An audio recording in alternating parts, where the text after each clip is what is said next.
Good day all of you. Welcome to the session. Welcome to our channel Intelligible Tutorials. In the last session we stopped regarding OD command and chmod, mount and unmount commands. All these things we have discussed. Now we are going to talk about the shell and shell responsibilities. What is a shell? What are the various responsibilities of the shell?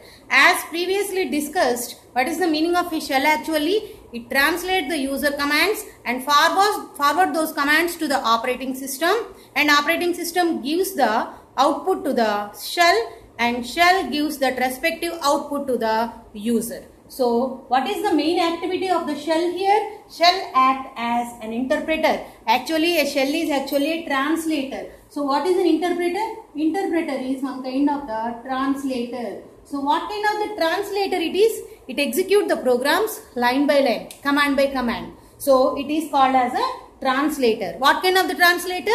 Interpreter. So shell is called as an interpreter and a translator, and then it is an interpreter. Why? Because it executes line by line. What is the next one? Is it sits between the user and the operating system. As earlier we discussed, what is the main activity of the shell? It sits between the user and the system and takes the user commands in the user understandable mode and converts it into the machine understandable mode, and machine gives the respective output to the shell, and shell again translate to the user understandable mode and transfer that output to the user. So it sits between the user and as well as the OS. It acts as a translator between the user and as well as the OS. What is the next one? Translates the user to machine and again machine to user. What now we have discussed. And one more thing we need to discuss regarding the shell is, according to the interfaces, the operating systems are divided into two types. One is command line interface and one is graphical user interface. Linux is not at all the graphical user interface. It is directly the command line interface. It executes the commands from the user. The user can interact only with the operating system with the help of some set of the commands, with the help of the shell only. So this is a command line interface. Shell is a command line interface where at the $prompt only you can interact with the operating system. Whatever command you want to give, whether you want to clear the screen or whether you want to list the set of the directories, all these things you have to give at the command prompt itself. So it's a command line interface. Wherever no shell, no Linux. Shell is regarded as the integral part of the Linux operating system. Unless there is no shell, there is no operating system. Next, we write beautiful programs in the shell programming, that is called as scripting. Why? Because it's an interpretation. The programs which can be executed with the help of the interpretation are known as the scripting. Shell is one kind of the interpreter, hence it is regarded as the scripting. So all these are nothing but various responsibilities of the shell. It acts as an interpreter, it is a command line interface, transfer the user commands to the system and system oriented data to the user, like that, and it acts as a command line interface where user can interact at the command prompt itself. Next, it makes an integral part of the Linux operating system. Unless there is no shell, the user cannot interact with the Linux operating system. And it is the programs often we write in our shell programming are called as scripts. Next we are going to see how to write the programs in shell. For writing the shell programs in the shell, we require editors. What are the various editors available in the Linux operating system that we are going to see now? See, there are two different editors available. One is VI editor, as all of you know, and the next one is Pico editor. Pico stands for Pine Composer. Pico stands for Pine Composer. But often we use the VI editor only. Most of the programmers suggested to work with the VI editor only. Even it is not user friendly, but it is very good to write the programs. So what is the VI editor? How can we work with that now? We are going to see. See, you can open a VI editor with the help of at the $prompt VI file name is given, then respective VI window, editor window will be open. Here we need to talk about two things. You cannot directly enter the text into the file because VI editor can have two modes. One is command mode,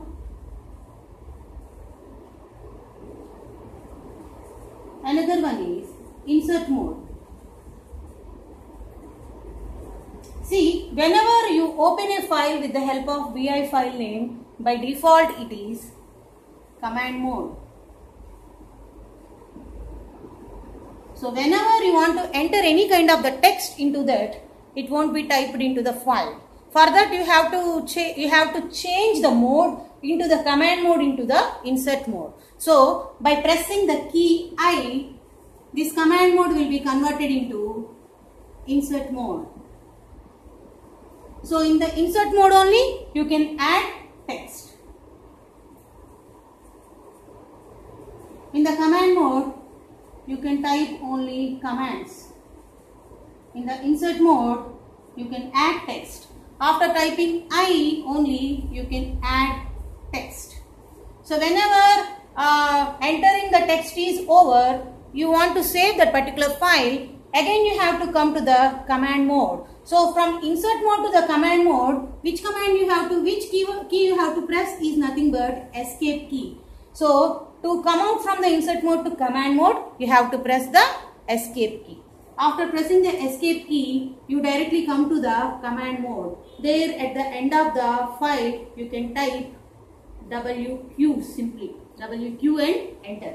Then the file will be saved. So this is the VI editor.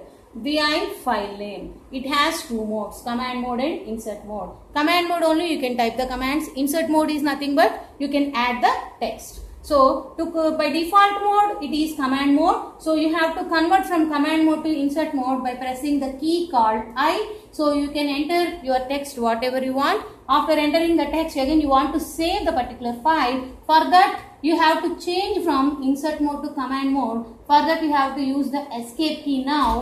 After pressing the escape key, you have to type the command WQ to save that particular file. One more command is there. To unsave the file, you have Q negation.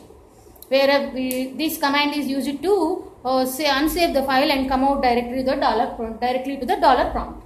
Okay. So we discuss some of the commands, that is command mode to insert mode.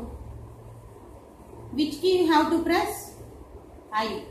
And insert mode to command mode. Which key you have to press? Escape. Remember, these commands are very important. So :WQ is to save a file and :Q negation is to unsave a file. Remember, this is the usage of the VI command. Next, we discuss about one more editor, that is called as Pico, stands for Pine Composer. How it works now? We are going to see now.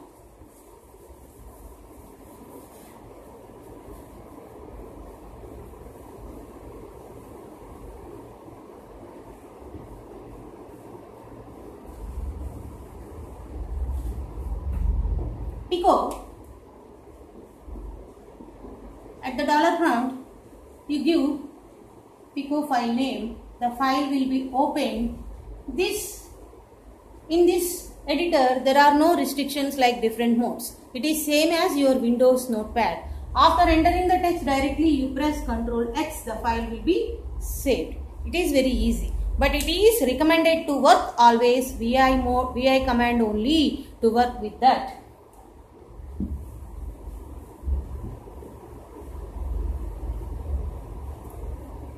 Next, we write some small shell program in the VI editor. Open VI my file. Okay, there type first line clear, next line ls, next line ls-l, and next line date, next line cal. Here ls hyphen l date cal, and again save this using colon wq. And to execute this myfile command, you should have the execute permission. Why? Because this is a shell script. It does not contain any kind of the text here. It contains only the executable commands. Why? Because the set of the commands can be executed line by line. Hence, it is called as a shell script.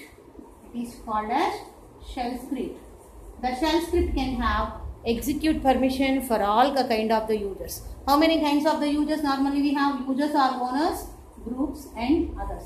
For all the three sets, you have execute permission. What is the command? To give execute permission for the file for all the users is nothing but $chmod 777 myfile1. This is the command you have to give. That means all the permissions are given rwx for the myfile to all the number of the users. Okay. So now you want to execute this particular file. What is the name of the file? Myfile. And you have assigned the execute permission also for that file. After creation of the file, this is the first step you have to follow. This is the second step you have to follow. This is nothing but writing a shell program. How to write a shell program? This is a small program. Okay, myfile, you enter all, you save this file and then you assign the permissions. Okay, now what is the third step is, I will write here the third step. To execute any kind of the shell script, you have a command called sh myfile. Then this particular file will get executed. So this is the step 1, this is the step 2 and this is the step 3 to execute any kind of the shell program. This is the way to execute a shell program. We will write some of the programs in the next coming session. Thank you.